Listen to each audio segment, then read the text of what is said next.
আরিফ, আপনার ওখানকার যে নতুন যে মন্ত্রিসভায় দায়িত্ব পেয়েছে সে বিষয়ে সাধারণ মানুষ কেমন উচ্ছ্বাস প্রকাশ করছে, তারা কি বলছে, তাদের প্রত্যাশা কি, এটা জানাবেন। জি, ধন্যবাদ আপনাকে। আমি এই মুহূর্তে দাঁড়িয়েছি পটুয়াখালী শহরের 4 লেন সড়কে, যেটি শহরের ব্যস্ততম একটি সড়ক।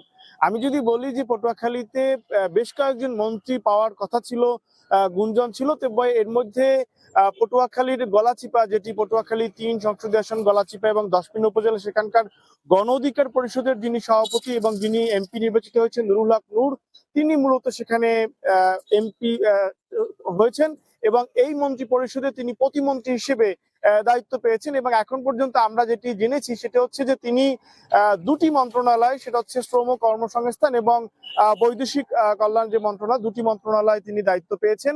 এই কারণে মূলত গণ অধিকার পরিষদ নেতাকর্মী সহ পটুয়াখালী 3 আসনের যারা রয়েছেন সাধারণ মানুষ, তাদের মধ্যে কিন্তু উচ্ছ্বাস আমরা লক্ষ্য করেছি। ইতিমধ্যে পটুয়াখালীর গলাচিপা এবং 10 আনন্দ মিছিল হয়েছে। তবে এই শহরের মানুষের মন কিছুটা খারাপ। আমরা যদি বলি যে পটুয়াখালী 1 আসনে যিনি ছিলেন এমপি হয়েছেন আলতাফ হোসেন চৌধুরী, কেন্দ্রীয় বিএনপির ভাইস চেয়ারম্যান, যিনি সাবেক স্বরাষ্ট্রমন্ত্রী ছিলেন, তার নাম কিন্তু ঘুরে ফিরেই বিভিন্ন গণমাধ্যমে আলোচনা এসেছিল যে এবারও তিনি মন্ত্রী পরিষদে ভালো কোনো একটি জায়গা পাবেন। তবে সেটি পাননি। এছাড়া পটুয়াখালী 4 আসনে যিনি ছিলেন পটুয়াখালী মোশাররফ হোসেন, বিএনপির এমপি প্রার্থী, এমপি যিনি নির্বাচিত হয়েছেন, তিনিও কিন্তু এবার আলোচনায় ছিলেন যে তাকেও মন্ত্রী পরিষদে হয়তো তার জায়গা হতে পারে। তবে তেমনটি না হওয়ার কারণে কিন্তু পটুয়াখালীর মানুষের মধ্যে কিছুটা, বিশেষ করে বিএনপি এবং এখানকার মানুষের মধ্যে কিছুটা হতাশা বিরাজ করছে। এছাড়া সার্বিক পরিস্থিতি যদি বলি, গণ অধিকারের নেতাকর্মীরা খুবই উচ্ছ্বসিত এবং কিছুক্ষণ পরে পটুয়াখালীর এই 4 লেন সড়কে তারা আনন্দ মিছিল করবে, মিষ্টি বিতরণ করবে। ইতিমধ্যে সাংবাদিক সহ বিভিন্ন গণমাধ্যমে তারা এই খবরটি পৌঁছে দিয়েছে যে তারা আজ আনন্দ মিছিল করছেন এখানে এবং এটিকে তারা উদযাপন। আমরা গণ অধিকারের নেতাদের সাথে কথা বলেছি, তারা যেটা বলছেন যে পটুয়াখালী থেকে প্রথমবারের মতো নুরুল হক নূর এমপি হয়েছেন এবং সংসদে গেছেন এবং মন্ত্রী পরিষদে স্থান পেয়েছেন। এ কারণে এই এলাকার মানুষ খুবই উচ্ছ্বসিত। জি, পটুয়াখালী থেকে আমার কাছে এই ছিল সর্বশেষ। দর্শক, পটুয়াখালী থেকে আমাদের সঙ্গে যুক্ত হয়েছিলেন সহকর্মী আব্দুস সালাম আরিফ। এহসানুল হক মিলনের মন্ত্রিত্বের খবরে খুশি তার সংসদীয় আসনের ভোটাররা।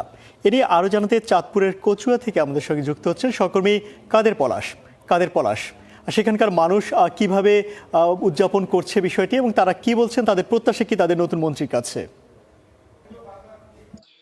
ইমতিয়াজ, চাঁদপুরের কচু উপজেলায় আজকে একটা ঈদের দিনের মতো আনন্দ উল্লাসের মতো, কারণ সকাল থেকেই তারা প্রত্যাশা করছিলেন যে কাঙ্ক্ষিত যে চাঁদপুরের কচু উপজেলায় যে এই আসনটিতে যিনি এমপি হয়েছেন তিনি এর আগেও শিক্ষা প্রতিমন্ত্রী ছিলেন, সুতরাং যেহেতু এমপি হয়েছেন তিনি মন্ত্রী পাবেন এটা স্থানীয়জন কিন্তু বিশ্বাস করেন। তবে তাদের একটু আক্ষেপ আছে, এই উপজেলায় কিন্তু এর আগে স্বরাষ্ট্রমন্ত্রীও ছিলেন কিন্তু সে পরিমাণ কর্মসংস্থানের সুযোগ করেনি, কিন্তু এই শিক্ষাক্ষেত্রে বিশেষ অবদান রাখবেন সাধারণ মানুষ কিন্তু এমনটাই প্রত্যাশা করছে। এবং তারা ইতিমধ্যে গ্রামে গ্রামে আমরা দেখেছি যে তারা মিষ্টি বিতরণ করছে, জিলাপি বিতরণ করছে এবং আনন্দ মিছিল করছে এবং নানান ধরনের প্রতিক্রিয়া তারা ব্যক্ত করছে, যারা প্রত্যাশা করছে যে আগামী শিক্ষা ব্যবস্থা, বাংলাদেশের শিক্ষা ব্যবস্থায় আমূল পরিবর্তন আনবেন, আমূল কিছু প্রত্যাশা তারা করছে। আমরা একটু কথা বলতে চাই স্থানীয় একজন নাগরিকের সাথে, মিলনের সমর্থক তারা। কি প্রত্যাশা করছেন? মিলন তো মন্ত্রী হলো। যে আলহামদুলিল্লাহ, আমরা আমরা এক সময় পেয়েছিলাম শিক্ষা উপমন্ত্রী। সেই সময় ওনার থেকে আমরা যে সহযোগিতা পেয়েছি সেটা একবারে সারা বিশ্বে আলোচিত। এখন আবার উনি ডক্টর আনমে আহসানুল মিলন বর্তমানে সম্পূর্ণ মন্ত্রী হয়েছেন, পূর্ণমন্ত্রী হয়েছেন। এই জন্য আমরা অনেক কিছু আশা করতে পারি এখান থেকে। এখানে বিগত দিনে শিক্ষার পরিবেশ যেভাবে ধস নামনা হয়েছিল, সেই পরিবেশ থেকে আমরা আশা করি তিনি আমাদের এই জাতিকে টেনে তুলবেন। এছাড়াও শিক্ষার মাধ্যমে যে কর্মমুখী শিক্ষার প্রয়োগ বা পদ্ধতি, এটাকে অবশ্যই তিনি ঢেলে সাজাবেন এবং সমগ্র জাতিকে একটা সুশিক্ষার পরিবেশে অবস্থান করাবেন। শুধু শিক্ষা নয়, অন্যান্য ক্ষেত্রে কি ধরনের অবদান চান আপনারা, কি প্রত্যাশা করছেন?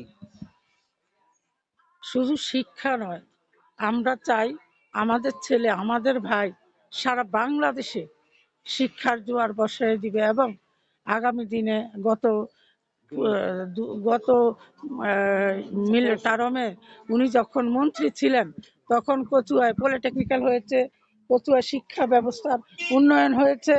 আমরা মনে করি নারী উন্নয়ন সহ সারা বাংলাদেশে শুধু শিক্ষার জোয়ার নয়, সামাজিক উন্নয়নও করে তুলবেন উনি।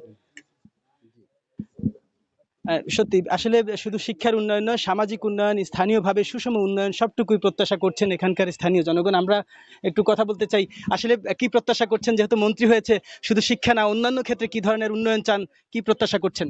না, আমরা তো সবাই চাইতেছি ইনশাআল্লাহ মিলন ভাই মন্ত্রী হয়েছে, আমরা কচুয়াবাসীর জনগণ বা কচুয়াবাসীর যারা জনসমর্থন আছি আমরা সবাই গর্বিত এবং আনন্দিত। ধন্যবাদ। আসলে চাঁদপুরের কচুয়ায় যে সাধারণ মানুষজন আসেন, এখানকার অর্থনীতির চাকাটা মূলত সচল থাকে প্রবাসীদের টাকায়। তো ঢাকার কাছাকাছি, কুমিল্লা শহরের কাছাকাছি হওয়ার কারণে অর্থনৈতিকভাবে আসলে অন্যভাবে যে উন্নয়ন হওয়ার কথা, কারিগরিভাবে অথবা অথবা কর্মসংস্থানের যে সুযোগ তৈরি হওয়ার কথা, সেটুকু কিন্তু হয়নি। সেই দাবিটুকু কিন্তু স্থানীয় জনগণ করছে। দর্শক, এহসানুল হক মিলনের মন্ত্রিত্বের খবরে খুশি তার এলাকার সাধারণ মানুষ, আর সে খবর জানাতে চাঁদপুর থেকে আমাদের সঙ্গে যুক্ত হয়েছিলেন সহকর্মী কাদের পলাশ। মিজানুর রহমান মিনুর মন্ত্রী হওয়ার খবর স্থানীয়দের প্রতিক্রিয়া জানাতে রাজশাহী থেকে যুক্ত হচ্ছেন জিয়াউল হক সেলিম। সেলিম, আপনার কাছে একই প্রশ্ন, আপনার এলাকায় যারা রয়েছেন তারা তো নতুন মন্ত্রিত্বের ব্যাপারে তারা কি বলছেন, তাদের যে এলাকার যে মন্ত্রী হয়েছেন সে ব্যাপারে তাদের প্রতিক্রিয়া কি, তাদের প্রত্যাশা কি, বিস্তারিত বলবেন। ইমতিয়াজ, মিজানুর রহমান মিনুর রাজশাহী সিটি কর্পোরেশনের দীর্ঘ 17 বছর মেয়র ছিলেন, পাশাপাশি 2001 সাল নির্বাচনে তিনি এমপি হয়েছিলেন।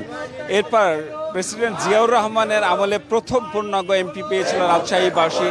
এরপর সেই মিনু এবার দ্বিতীয় পর্যায়ে পূর্ণাঙ্গ মন্ত্রী পেয়েছেন। কাজে রাজশাহীতে আনন্দ উচ্ছ্বাস একটু বেশি। এরই মধ্যে মিষ্টি বিতরণ হয়েছে, আনন্দ মিছিল হয়েছে। আমরা একটু কথা বলতে চাই রাজশাহী মহানগর বিএনপির সাধারণ সম্পাদক মাহফুজুর রহমান রিটন। আপনি একটু বলবেন যে রাজশাহী দীর্ঘদিন পর মন্ত্রী পেল, আনন্দ উচ্ছ্বাস তো দেখছি, কেমন লাগছে?